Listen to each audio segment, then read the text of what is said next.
We're sneaking in some Jeep news before the end of May. We were holding out because there's a lot going on. Jeep's bringing back the Cherokee. We've got leadership shakeup at Stellantis. We've got some updates on the 4xe Grand Cherokee, which could mean some big news for the other 4xe lineup.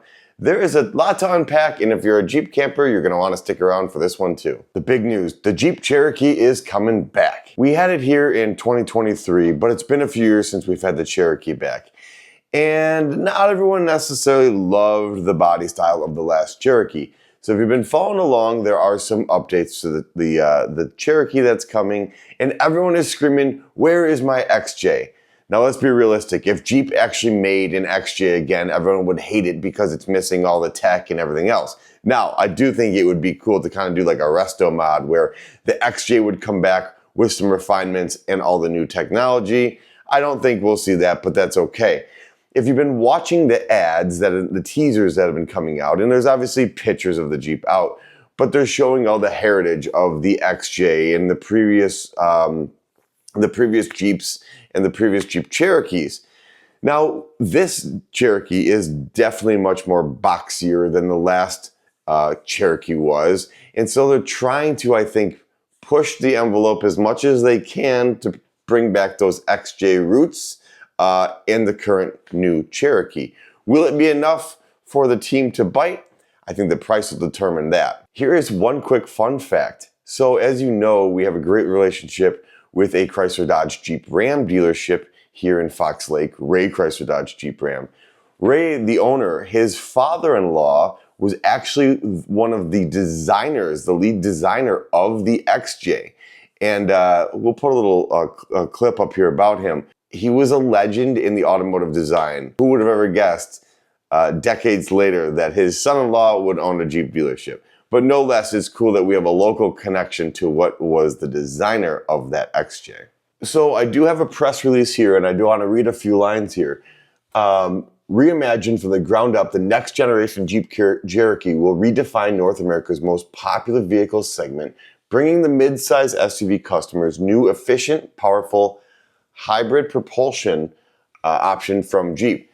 Now, I'm not sure if this is going to be a plug-in hybrid like a 4xe, or is this going to be a whole new drive system? I guess there are rumors flying, but we don't know for sure. This is a historic year for the Jeep brand with more product innovation, choice, and standard content for customers than ever before, said Bob Boderdorf, Jeep CEO. The all-new Jeep Cherokee will boost competitive pricing that strikes at the core of the largest vehicle segment and sits perfectly between Jeep Compass and Jeep Grand Cherokee to bolster the winning mainstream lineup. That's important. Competitive pricing. So I'm glad to see that's on the forefront of this, because this has kind of been a missing segment, I think, of Jeep for quite some time, and this could be a home run. And I do agree with the fact that their innovation, and they are trying to give the customers more choices, not packaging everything together in these lump groups. So it will be good to see that. Here's the other important part I want to point out. The new Jeep Cherokee respectfully honors its rich history with innovative eye towards the future, as well as Jeep brand continues to meet the needs of every driver on every journey. They're bringing back some of that style from the XJ, I think. Is it enough? I think they could have pushed the envelope a little more, but it's okay. From industry-leading ICE vehicles to plug-in hybrid leadership to all-electric offerings, the new Jeep Cherokee joins the mission to empower customers with the freedom to adventure their way with unmatched capability innovation. Kind of makes me feel that we're going to see this in a few different propulsion systems, ICE, electric. All this, if I can read between the lines, I think is good news. The next big topic on mind, Antonio Filoso. Filoso is no stranger to the brand. He's been with us for 25 years. He started with Fiat in 1999. He served as CEO of Jeep in the past. He helped grow the brand, and a lot of times we mostly know him for some of his work not in our country. He brought the Jeep Avenger to market, and he's done a great job. Most recently, he was focusing on improving operations, improving relationships with the dealers and supplier relationships, and organizing the leadership teams. You know, I do think we see the increase of their dealership relation. They have built more trust within their dealerships, and I think we can thank Antonio for that. So hopefully Filosa's deep root with Jeeps and the operation of it can continue to steer Jeep into a customer-focused brand, and I think we're on the right path. I do want to give a quick shout out to High Dive Marketing. They are a marketing firm that has worked with Jeep for a number of years. If you remember actually the Jeep Super Bowl commercial with Bill Murray and the groundhog, that was actually filmed locally here, about 10 minutes from our place here in Illinois.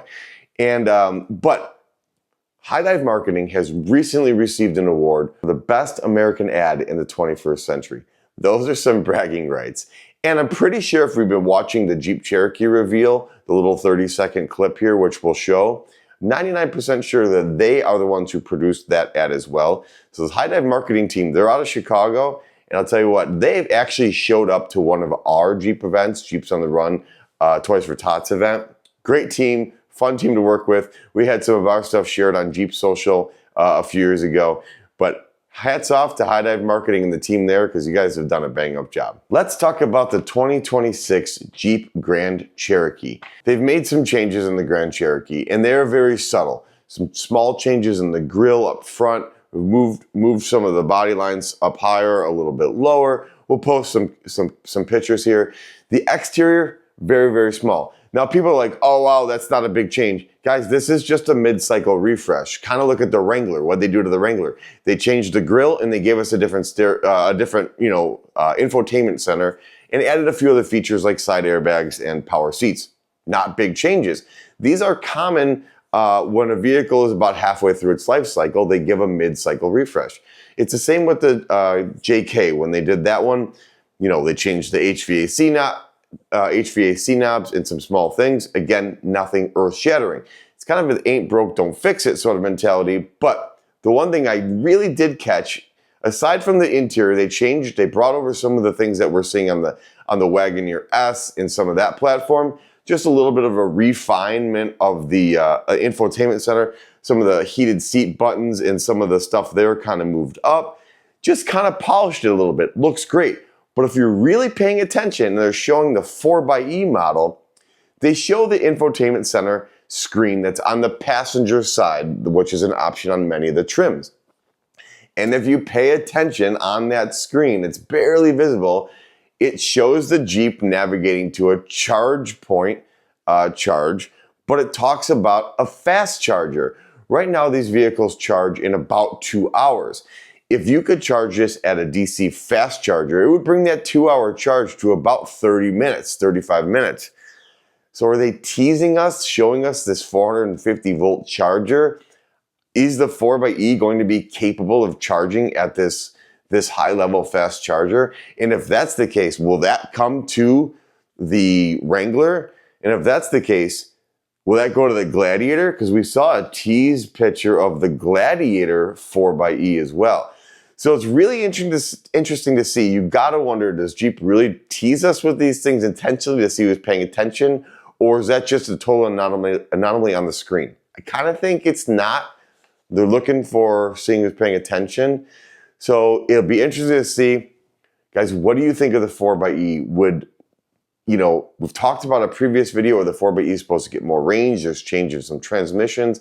I think they're gonna polish that, and I wonder if they're gonna add fast charging to the 4xe, because that could make a real difference in how you drive the 4xe and really squeeze out some extra miles out of that. So let's stay tuned there. So if you've been paying attention, the Sun Chaser Rubicon, they've been teasing this here and there, and we've talked about a few of these things in previous videos months back, and it's about these Jeep patents.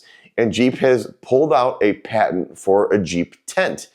Now, if you go to SEMA or any of these aftermarket shows, then I feel like the number one option you see third party is a Jeep tent. It goes on the roof and whatever else. They've got them for the Gladiators, they got them for the Wranglers. And these things are awesome. And if you're an overlander, they're great because everything's just packed away up there. You unfold it. You get the idea. So it would be kind of foolish if Jeep didn't take that and make their own, because it's really popular. It's a really popular thing. Well, if you look at this picture, it kind of looks like this Sun Chaser includes this Jeep tent that almost integrates with the Freedom panels, meaning the Freedom panels are open. So maybe now your heat and HVAC can come up into the tent area, right? And also maybe that's your access now to the tent. You don't have to come outside the vehicle. You can kind of, travel between your vehicle and the tent. At any rate, it would be really interesting to see if Jeep really offers a tent as a factory option. And I'll tell you, the pictures that we're looking at here, it looks cool and it looks like it really integrates well. So it will be interesting to see how Jeep moves forward with this Sun Chaser model. Just last week or a week ago, I had the opportunity, I'm part of this group called MAMA, Midwest Automotive Media Association. And we had this event up at Road America in Elkhart Lake, Wisconsin. If you've never been up there, it's an iconic place. The track is awesome, but it's a 2-day event, and we had about 80 or 90 cars up there for people who do video-related, automotive-related content to drive. And you could do your reviews, whether you're a videoer, whether you do written articles, whatever the case, you go out there and basically have free reign of these vehicles and take them for 15, 20 minutes and do your drive. I drove everything from an Ineos to a Rolls Royce to the Chevy Trailblazer to Chevy Colorado to the new Jeep Gladiator. This year they did not have a Jeep 392. The Wagoneer S was there. The 4-door Charger was there. So anyway, I had the awesome opportunity to support the off-road track, which was sponsored by Jeep, and the Bad Axe team out there. They do an awesome job. These guys stood out there in the rain all day long and supported these journalists driving through the track. Ton of fun. So if you want to check out some of the videos of some of the stuff we took off-road, we took the Ram RHO off-road, we took an Ineos Quartermaster off-road, we took a Wrangler off-road, there were some BMWs, there's a little bit of everything. But if you want to see some of the results, definitely still subscribe to the channel. We got some cool stuff coming. Huge thanks to Jeep and huge thanks to Stellantis for supporting this event and sponsoring this off-road track, even for all of the other brands to be there. Very, very cool. So check out the Mama footage, not only from myself, but from some of my fellow colleagues as well. There's lots of great stuff out there. The other thing we should mention, June 8th. That's a date to put on your calendar because Ram has some big announcements coming. I'm not quite sure what they are yet, but I've got a sneaking suspicion we're going to see some, again, this is just my opinion, we're going to see some Hemi stuff. Maybe we're going to get a reveal on what's up for the TRX. They've been teasing that for a long time. Will there be a 900 horsepower TRX? Guys, I'm excited. There's so much good stuff coming. I think the brand is on the right direction. They've got some new leadership in. All good stuff, so let's pay attention. Guys, that wraps up my May news. I'm sure we forgot some stuff. We'll always follow for more content as we put it out. If you're behind the wheel with something that has 7 slots up front, you're already heading the right direction. We'll see you in the next video. Thanks for watching.